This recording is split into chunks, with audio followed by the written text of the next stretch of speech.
It's your coach that knows who's the most. First of all, before we go upon this podcast any further, I would like to thank my main man, Isaac Lockley, for coming on to my podcast and giving us his views on being a Division I coach, talking about the pandemic and everything that's going around in the world. So I appreciate him coming on this podcast. Real good dude.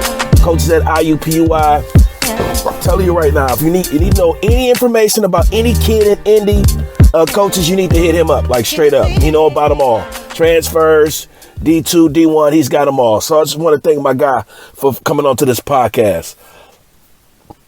Before I end off this session for this week, at first I was just going to do the live, do the interview, and I was just going to cut it off. But it's just so much going on in the world. I mean, I got to have my 2 cents. It would be irresponsible for me and my platform to not at least give my view on what's going on in the world. And outside of the pandemic, we've been in the house. We've been in the pandemic for 81 days, my wife told me today. And that allows you time to think, and it allows you time to really appreciate being with your family, just to have a different view on life in general. You appreciate the smaller things more. I know I do. I mean, just the little time that I have with my sons is irreplaceable. I don't know how I went days, months, and I didn't get that time. But what's going on now with the Black Lives Matter movement, and rest in peace to George Floyd, and what's happening in Minneapolis and in Louisiana and in Florida and Atlanta and LA and Detroit and all over this country, is that people are fed up, man. Flat out. Like, people are just fed up with the bullshit. Fed up. And it starts at the top. So if you want to know what's going on with the people, it starts at the top. Who's the leader of the people? The president. And I know it's a lot of people that follow the president. There's a lot of people that voted for him. A lot of your favorite coaches, I'm telling you right now, they believe in Trump.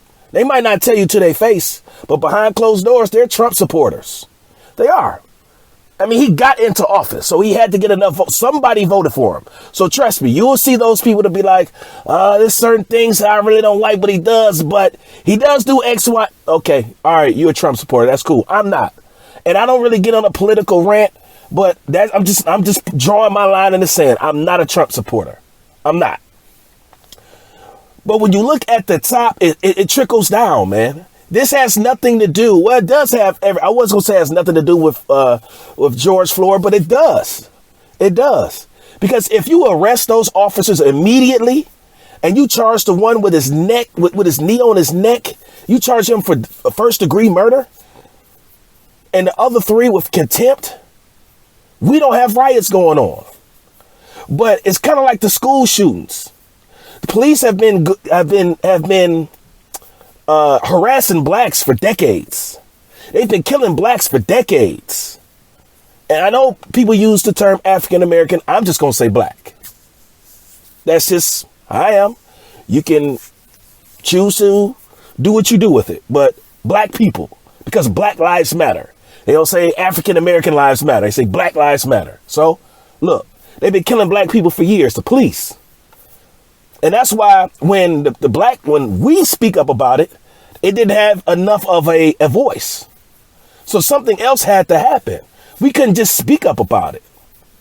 People had to start rioting. Some people had to start looting. Some fires had to get burned.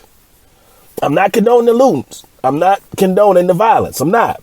But what I'm saying is something had to happen for America that's non-black to be like, all right, okay, we got to do something about this. It's spiraling out of control.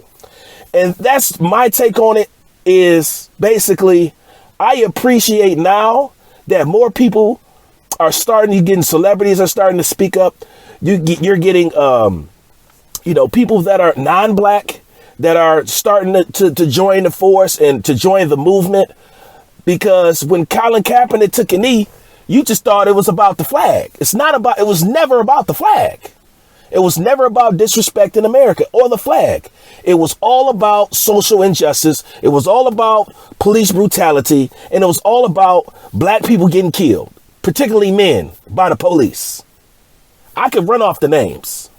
I'm not going to run off all the names that of black men and women that have been killed by police. But now we're starting to see okay, this might be a problem in America. And it is. It's a problem. But now, like Jay-Z said, what we gonna do now?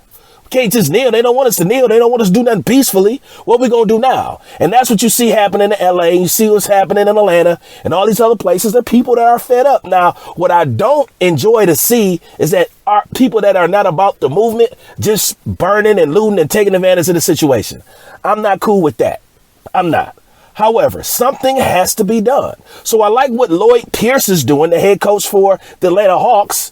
He's putting together a task force.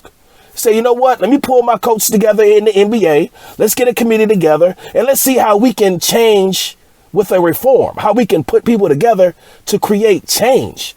And those are avenues and those are things that need to happen more often. The NFL had theirs in place, so now it's going to get more steam with them.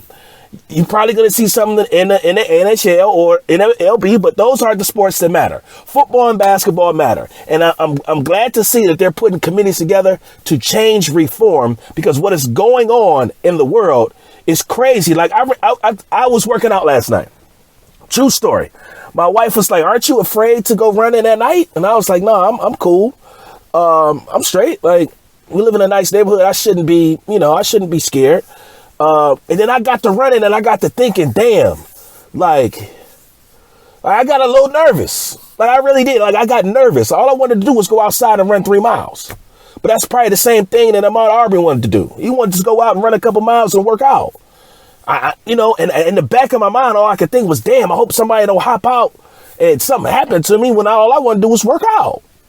I ain't a criminal. I ain't out here doing nothing. I just want to run some cardio, break some sweat. And I was kind of scared. Like, damn, like, this probably was not a good idea to be running around in the neighborhood with what's going on in the world.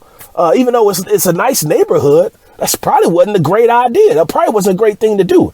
And I know I'm not talking basketball right now, but this is relevant for the time. So, like I said, I'd be irresponsible when I talk about it. I was really scared. And when I got home, I was like, damn, like, I'm glad I made it home. Like, I probably won't be doing that again. Not at 10 o'clock at night. But I should be able to run outside. I should be able to do that. But with what's going on in the world, I can't. So I just want my listeners to know that I'm for the movement. Whatever y'all want to do, I'm with it. But there's only so many things that you can say. You got to start doing. And if you're a head coach right now, if you're on a basketball team and your coach isn't saying anything, you need to be wary about, going to battle with those kind of guys. If they ain't not saying nothing, they ain't on your team. They might wear the same jersey as you. They ain't on your team. They not. It's a lot of coaches that's silent. Now, putting up a statement on Twitter ain't enough for me. It's not. It's not enough. Need to see some coaches doing. So I like to see Chris Beard in the battle with his soldiers, with his guys marching. Like, that's what I want to see. I don't want to see, you put a statement on Twitter that your social media person whipped up together and all is well. You go to your mansion and all, it's good. We don't see you on the streets. We don't see you actually voicing your opinion on camera, and I like how LaVelle Moulton called some coaches out. He said, man, these Power 5 coaches need to speak up and do something, because those are the people they're going to listen to. They're not going to listen to Coach Cam. I got an audience of 50 people. They ain't listening to me, but they'll listen to Tom Izzo. They'll listen to Coach K. If they said, you know what, we're going to do X, Y, and Z, and we're going to change this. So just wanted to talk about that. That's just my take. What's going on in the world is pretty crazy. I'm going to be honest with you. It's crazy. But guess what? People are fed up, man. We're tired of seeing our people dying by the hands of police. That's what it is. Police brutality. That's what it is, man. That's the on the ground end of it. That's what it is. So stop killing black people, brown women. Stop killing them, because it ain't worth it. It ain't worth it. It really ain't.